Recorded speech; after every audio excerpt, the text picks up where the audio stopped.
ज्ञानम विज्ञानम प्रज्ञानम मेधा दृष्टि धृति मति मनीषा ज्युति स्मृति संकल्प क्रतु असु कामो वश इति सर्वाणि एव एतानि प्रज्ञानस्य नामधेयानि भवन्ति प्रज्ञानस्य नामधेयानि भवन्ति।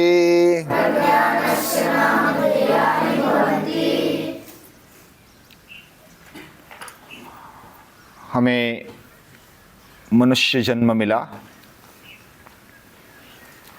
मनुष्य में सभी आ गए, छोटे बड़े स्त्री पुरुष सभी दुनिया के मनुष्य। और उसमें हमें जो भी वातावरण मिला है ये बहुत ही सुंदर है, रमणीय है, पवित्र है। ये श्री राम प्रभु की भूमि है। उनके चरण कमलों से पवित्र ये भूमि, सीता माता के पदस्पर्श से पवित्र ये भूमि, यह हमें आपस में जोड़ती है। क्योंकि हमने अपने आप को निर्माण नहीं किया, हमें माँ बाप ने भी निर्माण नहीं किया। माँ बाप तो निमित्त बने, उनको भी किसी ने निर्माण किया। और वो निर्माण करने वाला जो भी है वो एक है, और हम उनके पुत्र है, पुत्रियां हैं, हम उनकी संतान हैं। तो हमारा सभी का एक नाता बनता है। कौन सा नाता है? यह खून का नाता नहीं, खून बनाने वाले का नाता है। यह दैवी नाता है। और इस दैवी नाते को जब हम समझते हैं तो ये अमल में आता है, हमारे जीवन में आने लगता है। पहले तो उस नाते को, दैवी नाते को समझना और उसको शुद्ध करना, बिना किसी दोष, बिना कुछ मल कचरे के उसको समझना, शुद्ध बनाना, उसको और बढ़ाते जाना, उस समझ को, उस भाव को, दैवी भाव को, उसको उदात्त बनाना। केवल हमारे लिए ही नहीं, हम जहां तक हमारी क्षमता है वहां तक उसको बढ़ाए, पूरी दुनिया तक। वसुधैव कुटुंबकम की भावना इसलिए हमारी संस्कृति अपनाती है।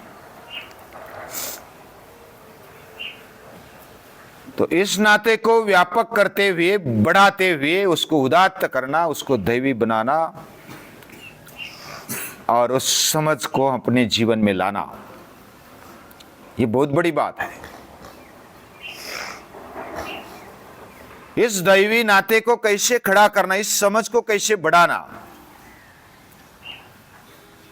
हमने अभी तक इस 16 फैकल्टीज को देखा, मन की क्षमताओं को, उसके पहलुओं को, उसके विभागों को देखा। और इनको बढ़ाना, पहले तो समझना, शुद्ध करना, उसको बढ़ाना, उसको उदात्त करना और दैवी बनाना। तो उसको समझने से दैवी बनाने तक रास्ता कैसा है? क्या ऐसा कोई जादू कर देंगे तो हो जाएगा? कोई चमत्कार कर लेंगे, हाँ, सिर पर हाथ रखेंगे तो क्या हो जाएगा, आशीर्वाद देंगे तो क्या हो जाएगा, कोई ऐसी अद्भुत जादू करेंगे तो हो जाएगा, कोई ऐसा हिप्नोटिज्म करेंगे तो क्या हो जाएगा, सम्मोहन उसको बोलते हैं। क्या कोई ऐसा डरपोक रहते केवल नमस्कार करते रहेंगे मंदिरों में जाकर के और वैश्यग्रस्त होकर पूजा करेंगे तो हो जाएगा, क्या कुछ पैसे से हो जाएगा? ये ऐसा नहीं है। ऊपर ऊपर से हमने समझो कि नमस्कार किया, पूजा पाठ की, या तो मंदिर में गए और अपने आप को भक्त बनाने का एक नाटक किया समझो। जब तक अंदर से नहीं आता, यानी हम बाहरी कुछ भी करें, ये जो दैवी भाव है इसको खड़ा करने के लिए बाहरी चीजें काम नहीं आती। और हमारे जो इंद्रिय है वह बाहर की ओर आदत वाले रहते हैं, यानी उनको बाहरी विषय अच्छा लगता है, आंखों को रूप देखना अच्छा लगता है, कानों को सुनना, गीत संगीत अच्छा लगता है, नाक को गंध अच्छी लगती है, सुगंध, जिह्वा को खाना अच्छा लगता है, त्वचा को स्पर्श अच्छा लगता है। हमारे इंद्रिय बाहर की ओर दौड़ते हैं, और जब तक ये इंद्रिय और उनके साथ मन हमारा बाहर की ओर दौड़ता है, विषयों के पीछे भागता है, तब तक ये अंदरूनी बातें समझ में नहीं आएगी। कुछ देर के लिए ही सही बाहर से हमें अंदर मुड़ना होगा। हाँ, हम जो बाहर देखते हैं अंदर की ओर झांकना है, और अंदर की ओर झांकने की जो शुरुआत है वह कब होती है?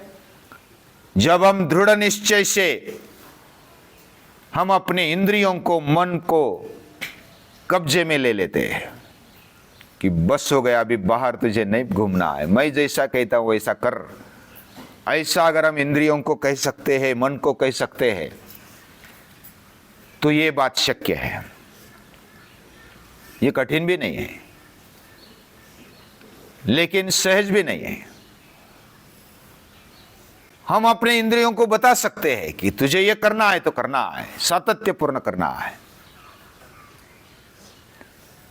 अपने मन को बता सकते तुझे ये करना है तो करना है, बाकी दूसरा दिमाग नहीं लगाना।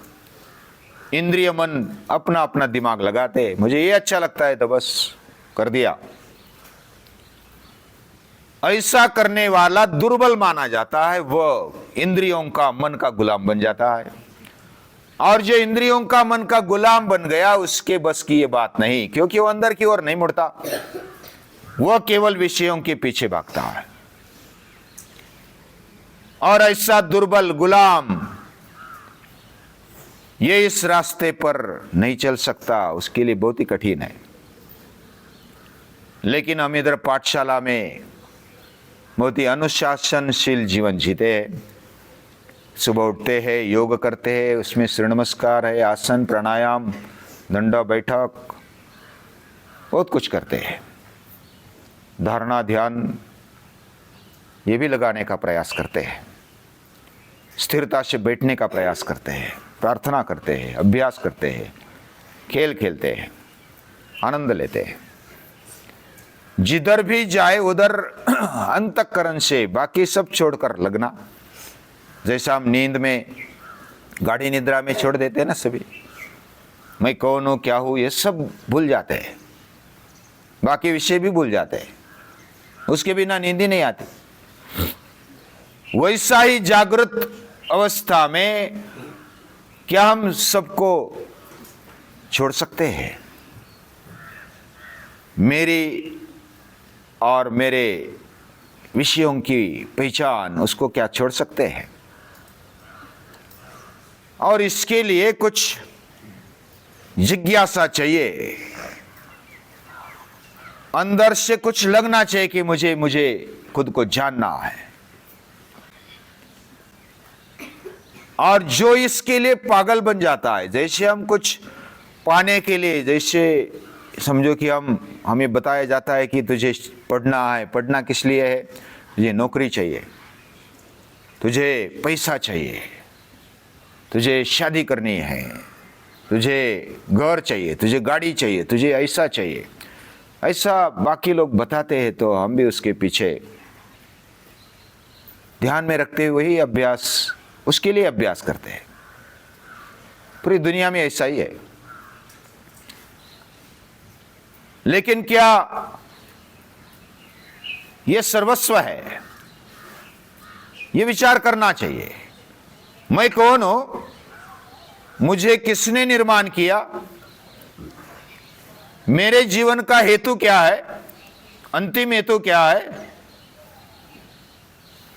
और मरने के बाद, मेरा देह जाने के बाद क्या गति होगी। जो नजदीक देखता है वो पशु है, जो केवल जो दिखता है वह देखता है, पश्यति इति पशु। और हम मनुष्य है, हम दूर का सोच सकते हैं, गहराई में सोच सकते हैं।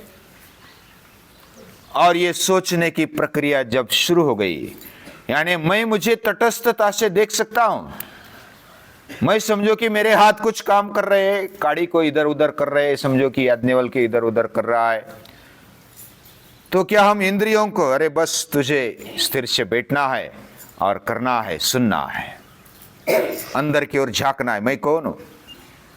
क्या मैं याज्ञवल्क्य हूं? मुझे तो लोग बताते, याज्ञवल्क्य जो योगीश्वर याज्ञवल्क्य हो गए, क्या उनकी राह पर मैं चल सकता हूं? उन्होंने अंदर की ओर झांका, मैं कौन हूं इसकी खोज शुरू की, मुझे किसने निर्माण किया, मेरे जीवन का हेतु क्या है, मैं कौन हूं, अंतिम ध्येय क्या है, ये जीवन क्या है, ये सृष्टि क्या है, सृष्टि का निर्माता कौन है। ये जब हम ढूंढने लगते हैं जिज्ञासा से, बहुत ही मन और अंतःकरण से, तब हमारा अध्यात्म का रास्ता शुरू हो जाता है। और ये साइंस है। जैसा बाहर के वस्तुओं का, बातों का, पदार्थों का साइंस हम पढ़ते हैं, सृष्टि के नियम पढ़ते हैं, वैसे खुद के नियम पढ़ना, जीवन के नियम पढ़ना, यही अध्यात्म है। हायर साइंस, उसको उच्च शास्त्र कहा जा सकता है। अध्यात्म ये साधारण साइंस नहीं है, ये ऊंचा शास्त्र है, ऊंचा विज्ञान है। और जो खुद के बारे में जानना है, उसके लिए जो भी सत्य ढूंढने का जो भी मार्ग है, वह अध्यात्म मार्ग है। गंध लगाया हो गए आध्यात्मिक, कपड़े पहने हो गए आध्यात्मिक, माला पहनी हो गई आध्यात्मिक, भजन करने लगे हो गए आध्यात्मिक, मंदिर में जाने लगे हो गए आध्यात्मिक, ध्यान करने लगे, योग करने लगे हो गए आध्यात्मिक। ऐसा नहीं है। अध्यात्म यानी खुद की खोज, आत्मनि अधि। और इस विज्ञान को जिन्होंने अपने जीवन में लाया, वो आध्यात्मिक है। उसके फिर बाकी व्यवहार भी बदल जाते हैं। जिसको समझ में आने लगा मैं कौन हूं, और मैं कौन हूं ये समझने के लिए हमारे अंदर क्या मसाला भरा पड़ा है, हमारे मन में, बुद्धि में, अंतःकरण में, हमारे जीवन में, तो हमारे ऋषियों ने कहा कि ये 16 तत्व हमारे अंतःकरण में, हमारे मन, बुद्धि, अहंकार में छिपे हैं। ये शक्तियां है, ये क्षमताएं है, ये पहलू है हमारे अंतःकरण के। इसको जैसे जैसे समझते जाएंगे, गहराई से समझेंगे, उसको शुद्ध करेंगे, उसको बढ़ाएंगे, उसकी ताकत को बढ़ाएंगे। हमारी विचार करने की ताकत को जब हम बढ़ाएंगे तब हम गहराई से सोच पाएंगे। और उसके लिए प्रश्न पड़ने चाहिए हमारे मन में, बुद्धि में। इन शक्तियों को बढ़ाएंगे और बढ़ाने के बाद उसका उपयोग उदात्तता से करेंगे, उसको उदात्त बनाएंगे। यानी समझने की प्रक्रिया ये हमेशा चलनी चाहिए। मैं समझ गया, ऐसा जो बोला वो तो रुक जाता है, बस मुझे सब मालूम हो गया, अभी पढ़ने की जरूरत नहीं है, उसके दरवाजे बंद हो जाते हैं। इस दुनिया में इतना ज्ञान है हमारे अंदर, इतना सारा पड़ा है, हम कभी पूर्ण नहीं हो सकते। गणपति का अभ्यास करते हुए हमने देखा कि उसका आधा दांत बुद्धि का है और पूरा दांत श्रद्धा का है। यानी बुद्धि पूर्ण नहीं होती। जो बोलता है मेरी बुद्धि पूर्ण हो गई, मुझे ज्ञान हो गया, वह भ्रम में है, वह अपने आप को फंसा रहा है, अपने आप को भ्रम में डाल रहा है, दंभ में डाल रहा है। उसने अपने दरवाजे बंद कर लिए। जैसा टांगे का घोड़ा होता है ना, उसको इधर उधर देखने नहीं देते, ऐसा इधर कुछ लगाते और उसको बस सामने ही देखना है। बाकी घोड़ा जब उसकी आंखें ऐसी साइड में होती, वो इधर से 180 डिग्री देख सकता है और इधर से 180 डिग्री देख सकता है, पीछे कौन है वो भी देख सकता है वो। हाँ, इतना पावरफुल रहता है घोड़ा। हमारी दृष्टि भी ऐसी होनी चाहिए, पूरे 360 में हमें देखना आना चाहिए। अभी क्या इधर आंखें लगाएंगे, ऐसा नहीं। हमारी जो अंदर अंतर्दृष्टि है उसको जागृत करना है। अंतर्दृष्टि को जागृत करने के लिए हमें साधना करनी है, मनन चिंतन करना है, निधिध्यासन करना है। और ये अभ्यास, ये साधना, ये निरंतर चलती है। ये जीवन ही इसलिए है और मनुष्य जीवन में ही ये कर सकते हैं। हमारे मन को जब हम दुर्बल रखते हैं तो इस साधना को नहीं कर सकते। इसलिए बोला जाता है नायम आत्मा बलहीने न लभ्या। यानी जो जिसको आत्मा प्राप्त करनी है, आत्मज्ञान, आत्मशक्ति को प्राप्त करना है, वो बलवान होना चाहिए। जो गुलाम है, दुर्बल है, लाचार है, वह इस शक्ति को पा नहीं सकता, वह अपने आप को पहचान नहीं सकता। अपने आप को पहचानने के लिए मन मजबूत होना चाहिए, अंतःकरण मजबूत होकर के संवेदनशील भी रहना चाहिए, सेंसिटिव होना चाहिए और सतत ऊंचाई को जाने का उसका मार्ग सतत चलना चाहिए, सतत विकसनशील रहना चाहिए। यानी हमारा मन पावरफुल, सेंसिटिव एंड प्रोग्रेसिव ऐसा होते जाना चाहिए। उसके लिए मूर्ति पूजा है, उसके लिए साधना है, एकाग्रता का अभ्यास हमारे मन को देना चाहिए। हर रोज हम बैठते हैं, मनन चिंतन करते हैं, तो ये अभ्यास है। एकाग्रता से सुनते हैं, देखते हैं, निरीक्षण करते हैं, अपने आप को पहचानने का प्रयास करते हैं। तो ये जो बात है, यह अपने मन को दृढ़ता से, भक्कमता से हम हर रोज बैठते हैं तो बैठते हैं। हमें योग में कभी छुट्टी नहीं है। यानी कौन सा भी वार हो, किधर भी हम जाए, योग करते हैं। उसमें साधना है, अपने मन को एकाग्र करने की, मन को एक जगह पर ठहराने की साधना है। ऐसे अलग अलग उपाय योग में बताए हैं और सबसे बढ़िया उपाय योग दर्शन बताता है ईश्वर प्रणिधानाद्वा। यानी ईश्वर भक्ति, मूर्ति पूजा। और जब हम भक्ति से, प्रेम से किसी को स्वीकारते हैं तो वो बड़ा स्वीकार होता है। हमारा भी आपस में संबंध है, हम एक दूसरे के साथ रहते हैं, आपस में दूसरे के प्रति भाव रखते हैं, दैवी भाव खड़ा करना चाहते हैं। हमारा खून बनाने वाले का संबंध है। ऐसा संबंध केवल बोलने से नहीं होता। प्रेम का अर्थ केवल आज की भाषा में प्रेम करने का मतलब बस जो भी प्रियकर प्रेयसी जो करते हैं वही प्रेम हमारे ध्यान में आता है। लेकिन प्रेम का सही अर्थ क्या है? प्रेम यानी अटैचमेंट, एक दूसरे से जुड़ना। जुड़ना मतलब बस गले लग गए हो गया प्रेम, ऐसा नहीं होता। एक दूसरे की केयर करते हैं, एक दूसरे के मन को, बुद्धि को, अंतःकरण को समझते हैं और उसके लिए मदद रूप होते हैं। उसको निर्भय बनाने में, स्वतंत्र बनाने में, उसको प्रेम देने में, उसके लिए कार्य करने में हम सतर्क रहते। ये प्रेम है। प्रेम केवल आई लव यू बोलने से प्रेम हो जाएगा? सचमुच प्रेम इन 4 बातों में है।